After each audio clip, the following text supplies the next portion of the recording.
brenda 10 vitësh, çmimi i bukës në Kosovë është dyfishuar nga 30 cent në 70, duke e kthyer ushqimin më bazik në shqetësim të përditshëm për mijëra familje. Rritja mbi 100% në 10 vite. Sipas të dhënave të Agjencisë së Statistikave të Kosovës, një bukë në vitin 2010 kushtonte rreth 30 cent.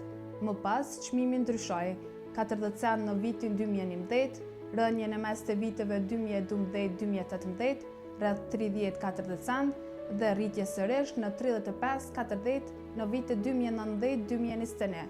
Në vitin 2022, mesatarisht çmimi arriti në 50 cent për një bukë. Për vitet 2023 deri në vitin 2025, çmimi i bukës ka shkuar deri në 60 cent.